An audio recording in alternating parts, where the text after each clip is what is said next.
The World's Worst Teachers by David Walliams, illustrated by Tony Ross. Mr. Pent balls. Once upon a time's table, there was a maths teacher named Mr. Pent. He certainly looked like a textbook maths teacher, with his wide-rimmed glasses, brown suit, and comb-over. However, Mr. Pent was anything but your average maths teacher. Oh no, he was one of the world's worst teachers. That was because Mr. Pent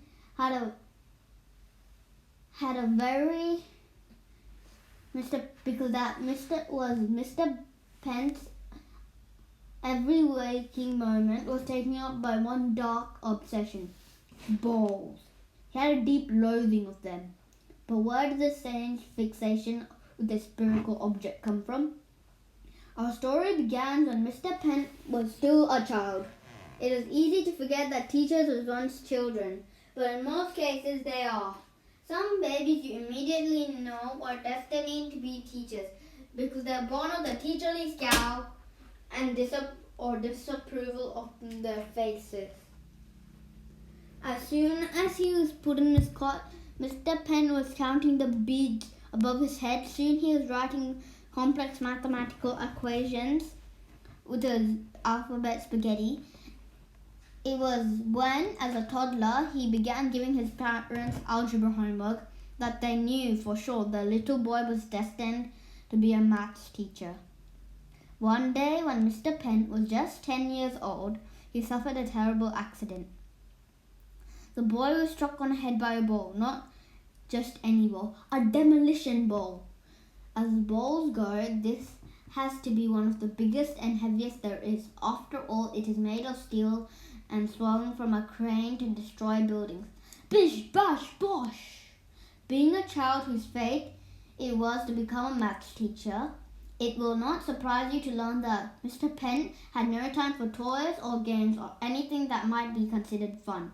No, this mathematics-loving child filled his days with times tables, prime numbers, fractions, quadratic equations, trigonometric, and for most of us normal folk, the absolutely dreaded long division. One rainy afternoon, Mr. Pent was on his way home from his school maths club.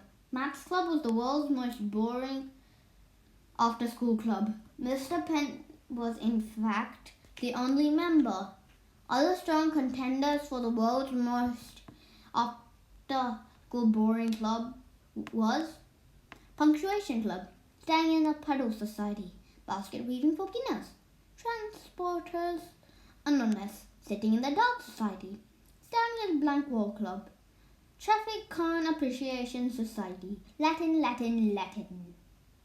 In Maths Club, Mr. Pent had just been learning all about P, also known as 31.4. P is even more boring than it sounds, and it sounds cataclysmically boring. It is a mathematical constant of the ratio of a circle's circumference to its diameter. Are you asleep yet? Oh.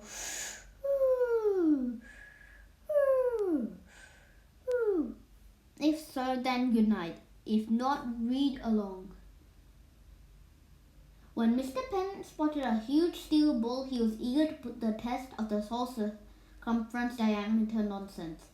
As he fumbled in his pencil case for his ruler, he failed to see that the huge steel ball was in fact swinging straight towards him at speed.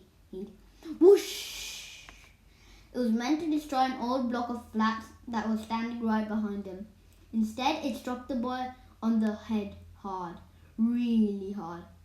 Mr. Pent was knocked out cold, though just as well as the ball had battered him into the air. Doof! 23.14 miles. Whiz! Doof! Smash! Crunch! He had flew, interestingly enough, exactly 3.14 miles before smashing through the roof or a shed in the back garden. Mr. Pent didn't wake up until a whole week later. He discovered he was in the hospital with an incredibly sore, bandaged head. Ouch, he yelped. My head hurts. This boy was poor enough who had to keep the bandage on for 6 whole months and looked like as if he was wearing a nappy on her head. Ha ha, nappy boy, laughed the other children. Frump, he frummed. Ever since the fateful day of his accident, Pent detested balls of any kind. The sight of anything round was enough to bring back terrible memories of that great big steel ball. Clonk! So when he grew up and became a maths teacher, Mr. Pent was dismayed to find that in St. Aub's school where he taught, there were balls, and more balls, each one reminding him of the worst day of his life.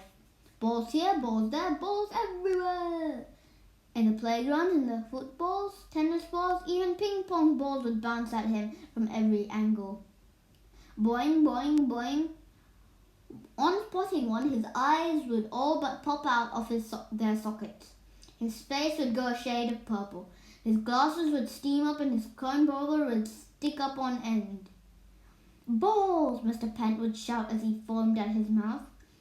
The teacher's hatred was so great that he struck warning signs up and all over St. Aub's on every wall, door and window. He even stuck one to the dinner lady's bottom. No balls allowed in the playground. No balls whatsoever in a 100-meter radius of the school. And once that 100 meters, it's 100 miles. This last rule was very hard to enforce. Even if being a maths teacher, he knew exactly what 100-mile radius covered on a map using his compass and ruler, of course. Mr. Pent would confiscate all the balls on the spot, and then he would lock them in a special ball cupboard at the end of the long corridor next to his classroom. The sign on the back read, "Ball cupboard, beware, contains balls." Over the years, Mr. Pent stuffed hundreds and hundreds of balls, all sizes in there. There were hardly any room for more. If any pupil dared to ask him, "Please, can I have my ball back, sir?" the teacher would smirk to himself before replying, "Of course, child. Thank you, sir. Just one moment, if you please." Then he would reach into the cupboard for the ball and pop it with a pair of compasses he had concealed in his hand. Poof! The ball would spurt out like a lazy bottom bulb.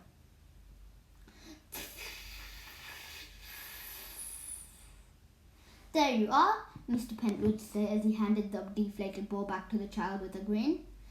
After he finally confiscated every single last ball from every child in the school, Mr. Pent went further, and now anything spherical was on his hit list. A teacher stalked up and down the school, confiscating anything that was round. "Marbles, balls, these are mine." A space hopper from underneath a pupil. "Boing, balls, that's confiscated." Gobstopper from the gardener's mouth. "Balls, spit that out once." The globe from the geometry classroom. "Balls, balls are forbidden on school premises." A suspicious looking pea from the dining hall. "Balls, that pea could have an eye out." A stirring of pearls from round the neck of the headmistress, Mrs. Stade. "Balls, headmistress, balls, you of all people should know better. Balls." It was a confiscation cavalcade. Mr. Pent was on a roll, which is odd for someone who hated that anything rolled. Things came to a head the day a boy named Ronald, who had a rather round head, faced the full force of Pent's fury. "Balls, that globular shape of your head is against the controversy of school rules." "But sir," protested Ronald, "it's not my fault my head is round. I was born this way." "No buts, boy. You and your head are confiscated." With that, Mr. Pent picked up the boy, tucked him underneath his arm, and marched out down the school corridor before stuffing him in the cupboard. Squish, squash, squash, bolt. "Knock, knock, knock. Let me out," cried the boy. "Please, I have exams." "Not until your head changes to a squarer shape." "Balls!" Needless to say, this was the tipping point for the pupils at St. Aub. With the friend Ronald stuck in the cupboard, they were now furious at Mr. Pent. and it was impossible to live under his tyranny for a day longer. The most rebellious of all pupils was a girl named, as luck would have it, Rebel. Rebel, who lived up to her name, would individually take on school uniform. Hair scrunchie, skinny tie, short blazer, pop group badges, graffiti on school bag, puffy skirt, colourful socks and chunky shoes. Decided to hold a secret meeting of all the kids at the school. No teachers allowed. During a lesson, Rebel whispered to her best friend, "Everyone meets at the school park. Pass it on." This was passed on from one child to another. Soon the message had begun mangled. Park, meet in the school after everyone. Meet after the park. Everyone in the school. School, everyone in the meet. Park after. However, as soon as the bell rang for the end of school, ding! A rushing river of children ran to the park. Rebel climbed up on top of a climbing frame to address her fellow pupils. This girl was a natural rabble-rouser and spoke with an urgent energy that inspired all who heard her. "Have you had enough of Mr. Pent confiscating all our balls?" she cried. "Yes!" cheered the crowd. "Do you want us to rescue Ronald from the ball cupboard?" "Yes!" We all need to get our own back on Mr. Pent?" "Yes!" "Are you with me?" "Yes!" Rebel expounded her plan. It was quite brilliant, but it would only work if every single pupil in St. Aub's played their part. They would need to play it to perfection. That afternoon, the kids left the park excited about what tomorrow would bring. The bell rang for lunch break the next day. Ring! As the kids streamed out of the class buildings into the playground. Mr. Pent was on a prowl as always.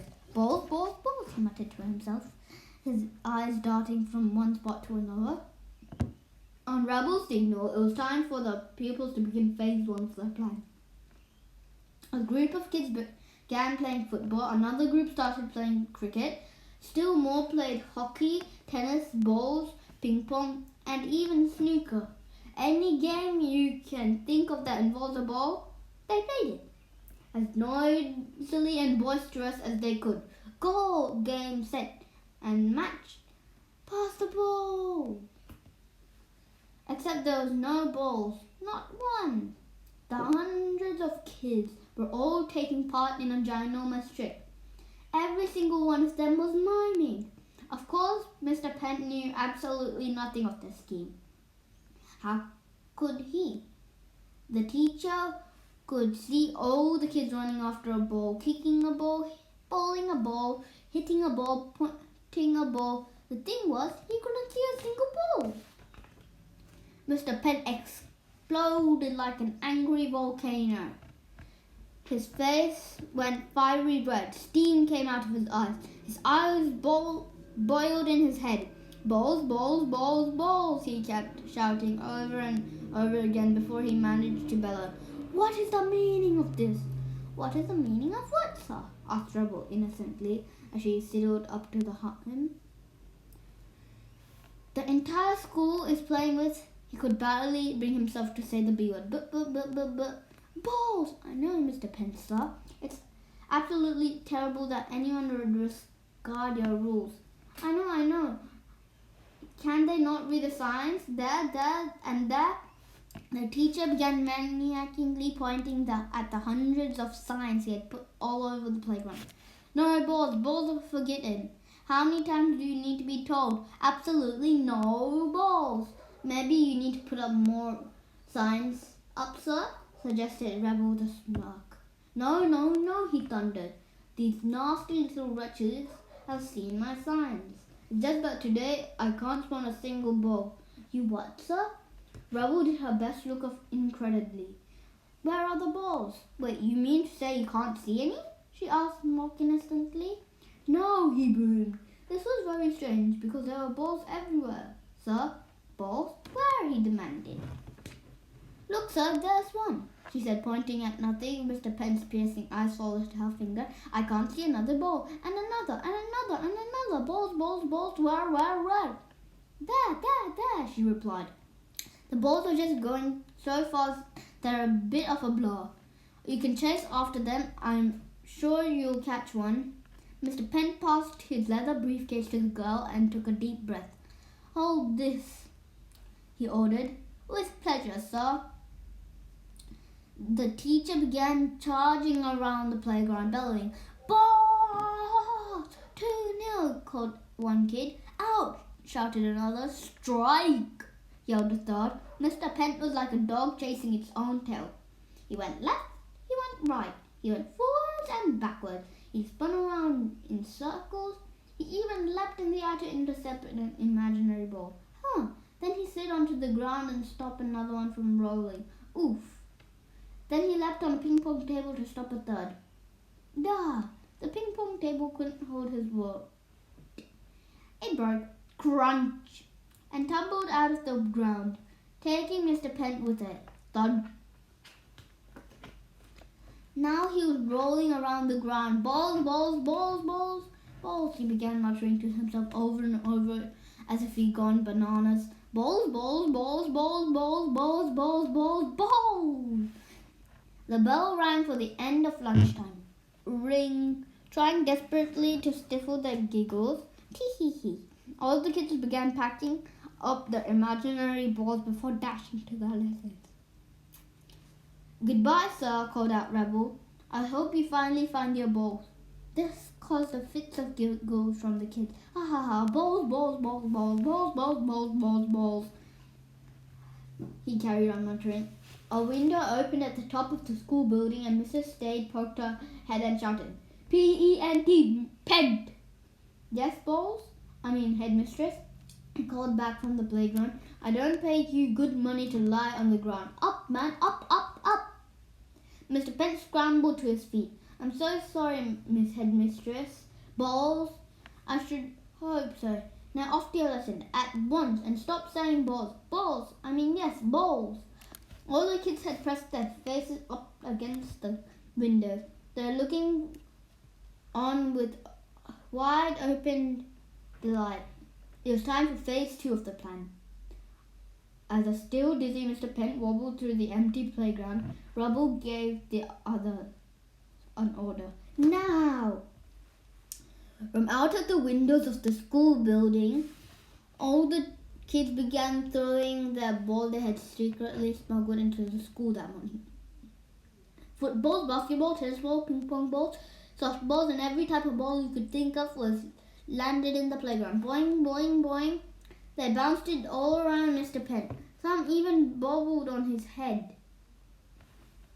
Boing, boing, boing, balls, he bellowed. Mr. Pent thought he might have been seeing things as he reached out to grab them. Balls, balls, balls, balls, balls, balls, balls, balls. He caught some in his hand, but there were far too many for him to hold.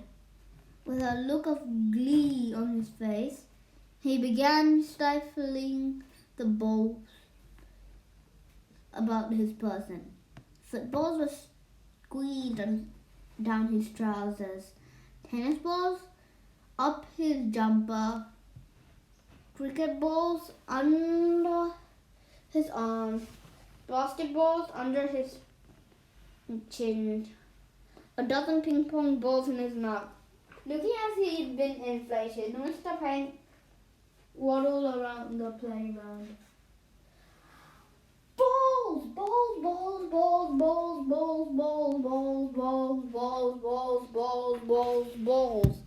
He kept repeating to himself as he hurried into the school building. The teacher, of course, was heading to a special cupboard where he kept all the confiscated balls under a lock and key. The cupboard was already jam-packed with balls and a poor rounded-head Ronald, who was still stuffed in there. Rat-tat-tat! Help! Let me out! It's been 2 days and all I've had to eat is a moldy tennis ball, cried the ball. Mr. Pent fumbled for his keys and opened the door. Oh, thank goodness, exclaimed Ronald. You're letting me out. No, snapped Pent. I'm putting more balls in. Balls! Just managing to hold Ronald and the wall of balls back, Mr. Pent stuffed more balls in. And then he stuffed some more in. Balls, balls, balls, balls, balls, balls, balls, balls, balls, balls, balls, balls, balls, balls, balls, balls. and more balls he stuffed in. Now the cupboard was full to bursting. As the kid popped their head around the classroom doors to watch, Mr. Pent put his back against the cupboard to close it. It took all his might. When he finally managed to close the door and lock them in, the teacher smiled gleefully. Balls, he said to himself. Then suddenly the cupboard strained with the pressure. Creak, sir, called Rebel from a doorway. Balls, I mean what? Just one more, sir. With that she rolled a giant beach ball towards him. Trying to look eagerly, Mr. Pent pounced at it. Balls, got you. Then he unlocked his cupboard so he can imprison the last one like all the others. This would prove to be a mistake. As soon as he unlocked the door, thousands of balls and Ronald burst out. Boom! They tumbled down the corridor. Boing, boing, boing. It was like a tidal wave of balls. Mr. Pence was swept off his feet. The kids closed the classroom doors and watched through the glass as the teacher was carried along the corridor. Ronald managed to leap on top of some lockers. Thud! He was safe! Hooray! Shouted the kids.